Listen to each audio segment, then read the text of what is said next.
beautiful morning out. I hope it's beautiful where you're at. There's a strange silence in my neighborhood. Very strange. It is Martin Luther King Day, so maybe nobody has gotten up yet. I don't know. But here we are, and it's definitely late enough for people to get up. Normally my neighborhood is just a hustle and bustle of people walking their dogs and taking their morning walks and everything, but I'm not even out taking my morning walk because I woke up this morning and I got my kids ready to go to school, and my 7-year-old son looks at me and says, "Mom, what are you doing?" I said, "It's time to get up, honey. It's time to go to school." And he goes, "We don't have school today." I'm like, "Don't mess with me like that." "Yeah, you do. You have school. Don't even, don't mess around like that." And he goes, "No, Mom. No, Dad reminded me on Friday, we don't have school today. Today's a holiday." And I was like, oh my God, here we go. There's my world. Like, my days tend to I never know. I'm lucky if I know it's Monday or Tuesday, to truth. I mean, that's part of just kind of working for yourself, I think. Creating your own schedule. Sometimes I get my days mixed up, but I completely forgot that it's Martin Luther King Day and everything's shut down, including the schools. So my kids got up a little extra earlier than what they needed to, and that's that with that, right? But as I was running around and thinking about things, I was like, what's the topic of today? And oh my gosh, do I ever have a whole bunch of topics that I could hit on, because my mood is everywhere. It is definitely everywhere. I've been in a goofy space and in a serious space, and I'm not worried about anything, so I guess it's not everywhere. But I was thinking about it, and I was going, what the main problem is with us human beings? I was going through some of my memories here on Facebook. You gotta love memories. I found a really cute picture of my 5-year-old and everything, and I was like, oh, that's so cute. Totally forgot about that. I need to get that one printed or something. But yeah, so I was thinking about what's the main problem with us human beings and in our manifesting, in our desire to have more in our life. And as all of you know who have followed me or who are currently following me, that I do preach living a fuck yes life. And what does living a fuck yes life mean? Well, it's about freedom, of course, because that's what we want. That's what we desire, is freedom. At the end of the day, we're looking for two main things. We want freedom and we want happiness, right? And from those two things stems everything else, including our love life, our sex, our money, our health, the work we choose, the house we live in, the car we drive, the trips we take, our day-to-day, how, if we sleep in, don't sleep in, are we part of the 5 o'clock, group? Yeah, raise your hand. Or or do you prefer to sleep in? What is that? Well, every decision that we make, all the things that we do, is based on our desire for freedom and our desire for happiness. And that's why we do the things that we do. But then we have one major problem, and I don't like the word problem, but it seems fitting for this. We have one major problem as to why we do not consistently achieve happiness and that feeling of freedom, and to live that unbound life. Well, the big culprit is that we believe that we should be able to have that and get that by just remaining ourselves, by just doing what we have always done, what is comfortable to us, what we know, what is common to us, that familiar ground. And many, many years ago, I had a mentor of mine, and she looked at me one day and she said, you have to make what is familiar unfamiliar, and you have to make what is unfamiliar familiar. That is how you succeed in life. And that just stuck to me. And then I was at that time also studying Kabbalah advocately, and for about 4 or 5 years, going every single week, had my study buddy, had my mentor, had all this stuff going on. And I remember in there they focus in, because it is technology of the soul, and what they focused in on was light work, as they referred to it, and really pulling out your ego and seeing where your ego is basically leading your life. Well, our ego will keep us in comfort. Our ego will keep us in that familiar ground. Our ego will steer us away from discomfort. And what it is that we think that discomfort is a bad thing. We fear it.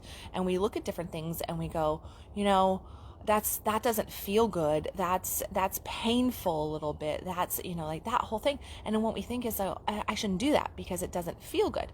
And what you have to ask yourself is that coming from that ego state, that fear-based state that is trying to keep us in this box of comfort and familiarity, or is that coming from actually our deep soul and telling us, no, that's really not in a soul alignment?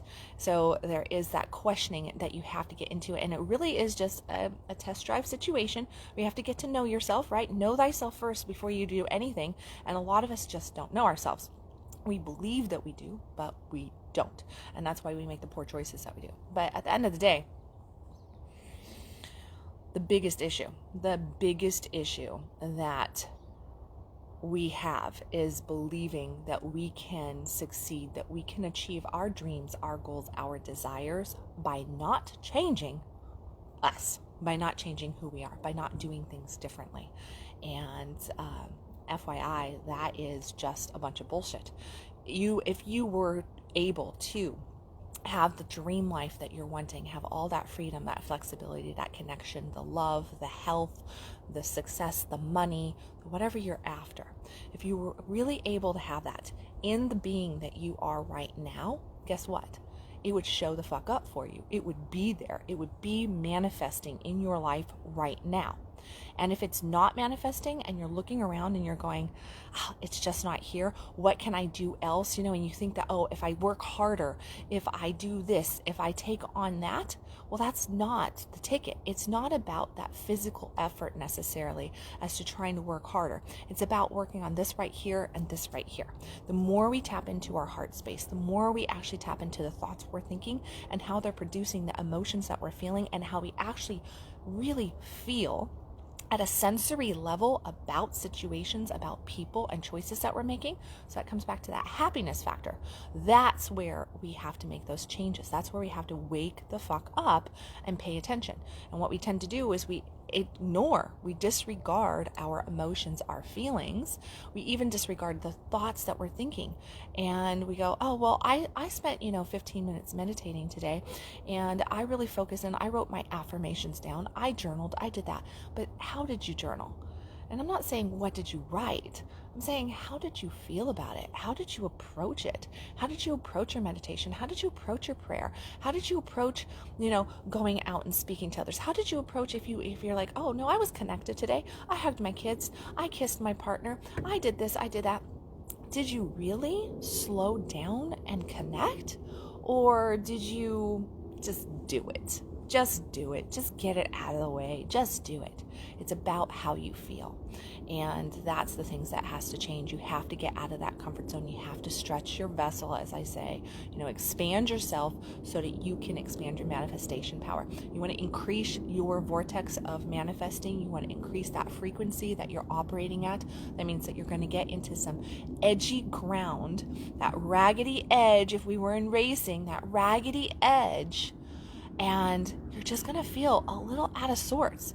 But the only way you're ever going to get comfortable there is to keep yourself in that out of sorts, in that raggedy edge, and to get used to driving there, to get used to operating from that level. And that expands who you are. It makes you more open for opportunity, and it draws more into your sphere so that you can actually have the life that you're wanting. So there you go. The number one problem that we all have is simply we hate change and we fear change, and we think that change, it's uncomfortable. It's not right. We shouldn't have to do it. I should be able to just stay right here in this existence, acting, believing, being, breathing exactly the same way. I don't have to change the thoughts I'm thinking. I don't have to change my viewpoint on life, my perception, although perception is reality, right? But I don't have to change any of that. It should just come to me. And then we sit there and we go, where is it? Where are my dreams? Where are the things that I've been focused on? I've been working my ass off for this stuff.